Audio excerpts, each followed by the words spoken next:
Kita masuk pada materi yang pertama, yaitu pendapatan negara pada tahun 2023. Sejalan dengan pemulihan ekonomi, peningkatan efektivitas Undang-Undang HPP, serta optimalisasi PNBP melalui inovasi layanan, dan reformasi pengelolaan aset secara produktif, pendapatan negara pada APBN tahun anggaran 2023 ditargetkan sebesar 2.463 triliun.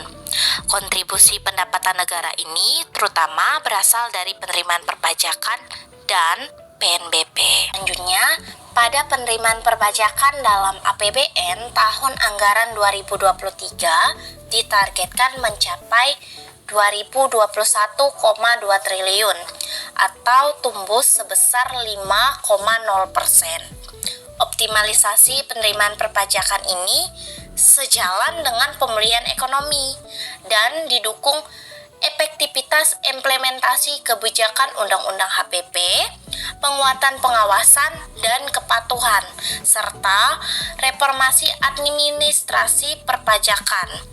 Di sisi lain, pemerintah akan terus mewaspadai faktor risiko pelemahan perekonomian global dan moderasi harga komoditas yang dapat mempengaruhi penerimaan perpajakan tahun 2023.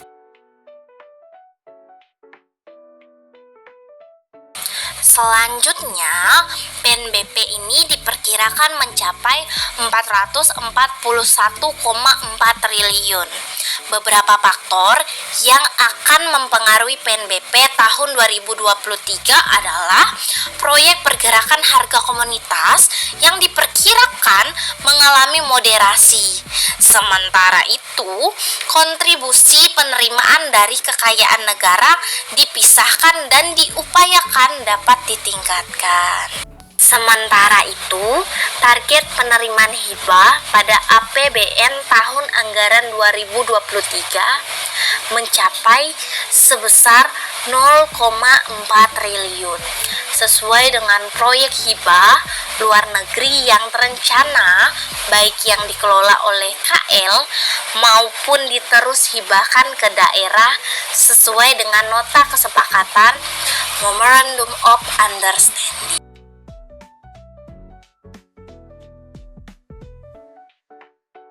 Perkembangan kinerja penerimaan perpajakan dalam 5 tahun terakhir dipengaruhi oleh beberapa faktor antara lain fluktuasi harga komoditas, pandemi COVID-19, kebijakan pemerintah, serta ketidakpastian ekonomi global sebelum pandemi COVID-19. Penerimaan perpajakan tahun 2018 sampai 2019 tumbuh rata-rata sebesar 7,4% per tahun. Pada tahun 2018, tingginya harga minyak dunia dan komoditas pertambangan mendorong kinerja pertumbuhan penerimaan perpajakan mencapai double digits. Namun, demikian penurunan harga komoditas serta ketidakpastian global akibat perang dagang Amerika Tiongkok berimbas pada melambatnya penerimaan perpajakan di tahun 2019 yang hanya tumbuh sebesar 1,8%.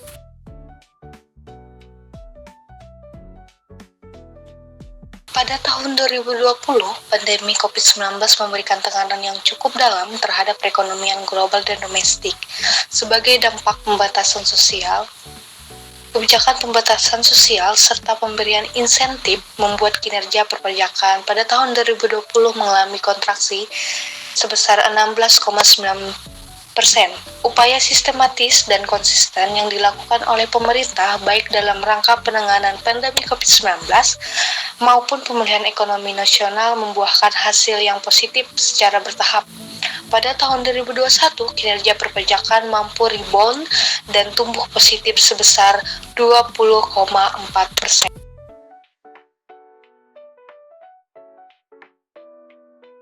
Kinerja positif pemulihan ekonomi memberikan dorongan sangat kuat bagi capaian penerimaan perpajakan semester 1 tahun 2022 dan diperkirakan akan dapat dijaga sampai dengan akhir tahun 2022. Beberapa faktor yang turut memberikan dampak positif terhadap penerimaan perpajakan yakni 1. Implementasi UU HPP yang berupa program pengungkapan sukarela atau PPS dan penyesuaian tarif PPN. 2. Dampak kenaikan harga komoditas. 3. Low base effect sebagai dampak pemberian insentif fiskal tahun 2021. Bauran faktor-faktor tersebut akan mendorong kinerja penerimaan perpajakan pada tahun 2022 diperkirakan tumbuh mencapai 24,4%. Selanjutnya, penerimaan perpajakan dalam APBN tahun anggaran 2023 ditargetkan mencapai 2021,2 triliun atau tumbuh sebesar 5,0% dengan memperhitungkan berbagai faktor yang akan mendukung antara lain implementasi UU HPP, aktivitas ekonomi dalam negeri yang semakin membaik serta upaya optimalisasi dari sisi administrasi maupun kebutuhan wajib pajak. Penerimaan perpajakan tumbuh 5,0%. Penerimaan perpajakan 2023 diperkirakan 2021,2 triliun. Terdapat diagram batang pada tahun 2019 sampai tahun 2023. Pada tahun 2019 sebesar 1.546,1, yaitu mengalami kenaikan sebesar 1,8%.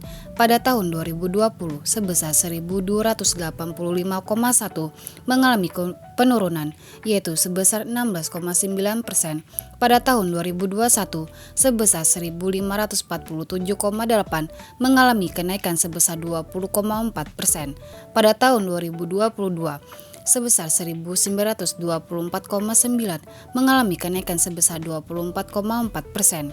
Dan terakhir pada tahun 2023 sebesar 2021,2, mengalami kenaikan sebesar 5,0%. Kebijakan perpajakan yaitu penguatan pengawasan dan kepatuhan, melanjutkan reformasi administrasi perpajakan, menjaga efektivitas implementasi Undang-Undang HPP, insentif perpajakan yang lebih terarah. Tumbuh 6,8% penerimaan pajak ditopang pemulihan ekonomi dalam negeri. Penerimaan pajak pada tahun 2019 meningkat yaitu 1,5%. Pada tahun 2020 menurun yaitu 19,6%. Pada tahun 2021 meningkat yaitu 19,3%. Pada tahun 2022 meningkat yaitu 25,8%, dan pada tahun 2023 meningkat yaitu 6,8%.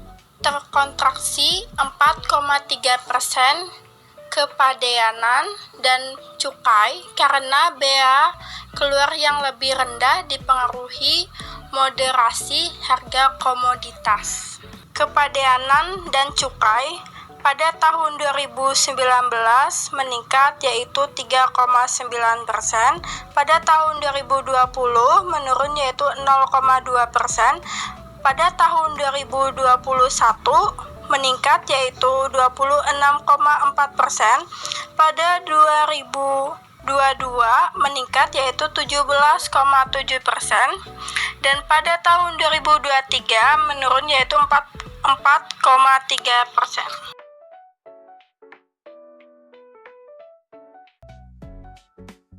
Penerimaan pajak didukung peningkatan kontribusi PPN sejalan berkelanjutan implementasi kebijakan tarif PPN dan prospek permintaan dalam negeri yang tetap tumbuh. 1.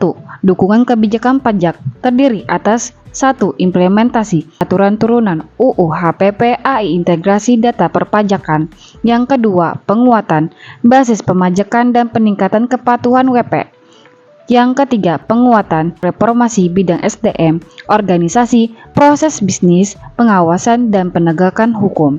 Yang terakhir, intensif pajak yang terarah dan terukur. Yang kedua, kontribusi per jenis pajak. Terdapat dua buah diagram pada tahun 2022 dan pada tahun 2023, yang dimana dapat dibedakan melalui 3 jenis warna yang berbeda pada setiap jenis perpajaknya, yaitu PPh sebagai warna biru tua, kuning sebagai PP dan PPMBN, dan biru muda sebagai PBB dan pajak lainnya. Pada diagram yang pertama yaitu tahun 2022, PPh sebesar 55,7%, PPN dan PPNBM sebesar 42,3%, dan PBB dan pajak lainnya sebesar 2,0%. Diagram yang kedua, pada tahun 2023, PPH sebesar 54,4%, PPN dan PPNBM sebesar 43,2%, dan PBB dan pajak lainnya sebesar 2,3%. Setelah dijelaskannya 2 buah diagram, terdapat pula 3 buah diagram batang dari tahun 2019 sampai tahun 2023, yaitu PPH migas sebagai warna merah, PPH non migas sebagai warna biru tua. Pada tahun 2019, PPH migas sebesar 59,2, PPH non migas sebesar 713,1. Pada tahun 2020, PPH migas sebesar 33, PPH non migas sebesar 561. Pada tahun 2021, PPH migas sebesar 52,8, PPH non migas sebesar 650,8. Pada tahun 2022, PPH migas sebesar 64,7, PPH non migas sebesar 830,4. Pada tahun 2023, PPH migas sebesar 61,4 dan PPH non migas sebesar 873,6, yang dimana mengalami kontraksi sebesar 5,0% dan tumbuh sebesar 5,2%. Lanjut pada diagram batang yang kedua, yaitu PPN dan PPNBM dari tahun 2019 sampai tahun 2023. Pada tahun 2019, PPN dan PPNBM sebesar 531,6. Pada tahun 2020, PPN dan PPNBM sebesar 450,3. Pada tahun 2021, PPN dan PPNBM sebesar 551,9. Pada tahun 2022, PPN dan PPNBM sebesar 680,7. Pada tahun 2023, PPN dan PPNBM sebesar 743, yang mengalami tumbuh sebesar 9,1%. Pada diagram batang yang ketiga atau diagram batang yang terakhir, yaitu PBB dan pajak lainnya dari tahun 2019 sampai tahun 2023. Pada tahun 2019, PBB dan pajak lainnya sebesar 28,8. Pada tahun 2020, PBB dan pajak lainnya sebesar 27,7. Pada tahun 2021, PBB dan pajak lainnya sebesar 30,1. Pada tahun 2022, PBB dan pajak lainnya sebesar 32,3. Pada tahun 2023, PBB dan pajak lainnya sebesar 40, yaitu mengalami pertumbuhan atau tumbuh sebesar 23,9%. Maka dapat disimpulkan dari 3 diagram batang yang dijelaskan sebelumnya. Yang pertama, penerimaan PPH. PPH migas sebesar 61,4 triliun, basis harga minyak yang lebih rendah. PPH non migas sebesar 873,6 triliun. AI memperhitungkan keberlanjutan pemulihan ekonomi dan penerimaan tahun 2022 yang tidak berlanjut. Yang kedua, penerimaan PPN dan PPNBM. PPN mencapai 743,0 triliun, dipengaruhi AI tumbuhnya konsumsi domestik serta keberlanjutan implementasi tarif PPN. Yang terakhir, PBB dan pajak lainnya. PBB dan pajak lainnya mencapai 40,0 triliun, terutama didukung peningkatan objek pajak PBB P3. Maka dapat disimpulkan dari semua atau keseluruhan total sebesar 1.718,0 triliun. Kepabeanan dan cukai. Didukung penerimaan cukai sementara kontribusi biaya keluar menurun mengikuti harga komoditas ekspor utama yang diperkirakan lebih rendah. Yang pertama, kontribusi terhadap total kepabeanan dan cukai, yang dimana akan dijelaskan pada diagram. Pada tahun 2022 dan pada tahun 2023, ada 3 jenis, yaitu cukai sebagai biru tua, kuning sebagai biaya masuk, dan biru muda sebagai biaya keluar. Pada tahun 2022, cukai sebesar 70,8%, biaya masuk sebesar 13,8%, dan biaya keluar sebesar 15,4%. pada diagram yang kedua, yaitu pada tahun 2023, cukai sebesar 81,0%, biaya masuk sebesar 15,7%, dan biaya keluar sebesar 3,4%. Yang kedua, dukungan kebijakan kepabeanan dan cukai, pengembangan ekosistem logistik nasional atau lebih disingkat NLO dalam rangka mendorong efisiensi waktu dan biaya logistik nasional, peningkatan efektivitas pengawasan pre-clearance, clearance and post-clearance or audit, optimalisasi kerjasama internasional, penguatan dan harmonisasi kebijakan kawasan berfasilitas serta kawasan industri hasil tembakau atau lebih disingkat KIHT. 3. Penerimaan cukai. Penerimaan cukai mencapai sebesar 245,4 triliun atau 81,0%. Total penerimaan BCA tumbuh sebesar 9,5%, didukung kebijakan intensifikasi dan ekstensifikasi cukai, serta penerimaan dari MMEA sejalan membaiknya sektor pariwisata, yang dimana digambarkan melalui diagram batang pada tahun 2019 sampai tahun 2023. Pada tahun 2019, cukai sebesar 172,4. Pada tahun 2020, cukai sebesar 176,3. Pada tahun 2021, cukai sebesar 195,5. Pada tahun 2022, cukai sebesar 224,2. Pada tahun 2023, cukai sebesar 245,4.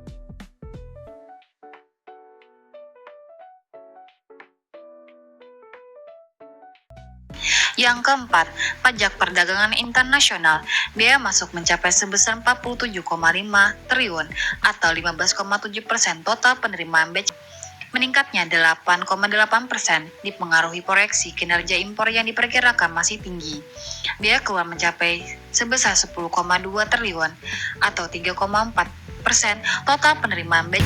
Dipengaruhi harga CPO dan turunannya yang diproyeksikan lebih rendah, dan digambarkan melalui diagram batang pada tahun 2019 sampai tahun 2023, yang mana kuning sebagai biaya masuk dan biaya keluar sebagai warna biru. Pada tahun 2019, biaya masuk sebesar 37,5 dan biaya keluar sebesar 3,5. Pada tahun 2020, biaya masuk sebesar 32,4 dan biaya keluar sebesar 4,3. Pada tahun 2021, biaya masuk sebesar 39,1 dan biaya keluar sebesar 34,6. Pada tahun 2020, biaya masuk sebesar 43,7 dan biaya keluar sebesar 48,9. Pada tahun 2023, biaya masuk sebesar 47,5 dan biaya keluar sebesar 10,2. Maka dapat disimpulkan dari total keseluruhannya sebesar 303,2 triliun.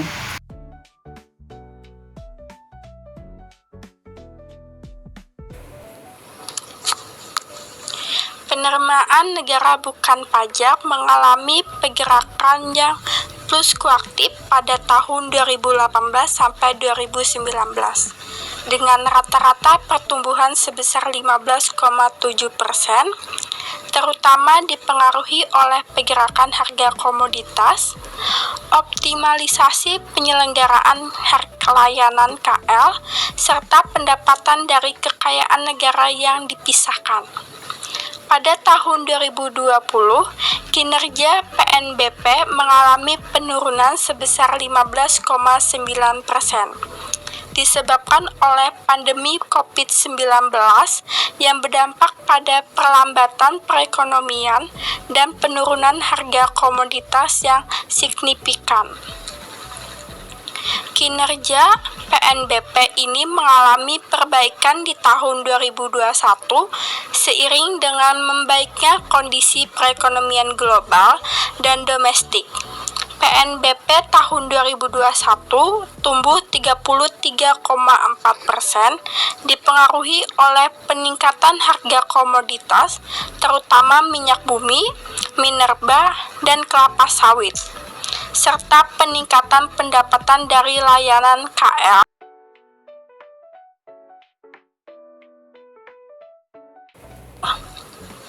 Kondisi ini berlanjut pada tahun 2022, terlihat dari capaian positif di semester 1 tahun 2002.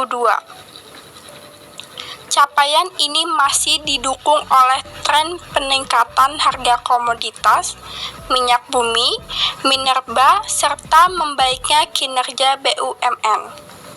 Berdasarkan hal tersebut, serta memperhitungkan kebijakan optimalisasi PNBP yang dilakukan pemerintah, sampai dengan akhir tahun 2022, PNBP diperkirakan akan tumbuh sebesar 11,4%.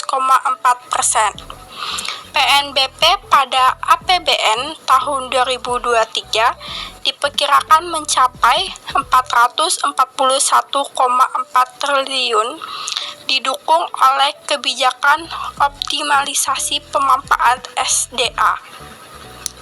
Optimalisasi dipenden BUMN, peningkatan inovasi dan kualitas layanan, optimalisasi pengelolaan aset BUMN, serta penguatan tata kelola.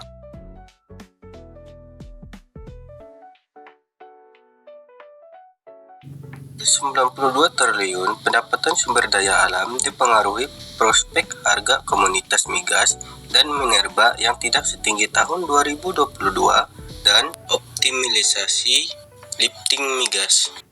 9,1 triliun pendapatan kekayaan negara dipisahkan optimalisasi KND melalui perbaikan portofolio dan penguatan infrastruktur keuangan BUMN untuk meningkatkan kinerja BUMN. 13,3 triliun pendapatan PNBP lainnya, penjualan hasil tambang dan DMO lebih rendah sejalan moderasi harga komoditas minyak dan minerba. Optimalisasi PNBP KL mulai peningkatan kualitas layanan, pengolahan aset BUMN, dan peningkatan sinergi antar instansi terkait. 83 triliun pendapatan Badan Layanan Umum, pendapatan BLU sawit sejalan normalisasi harga CPO yang diperkirakan tidak setinggi tahun 2022. Pendapatan BLU layanan didukung oleh perluasan dan simplifikasi layanan serta optimalisasi pemanfaatan kas BLU.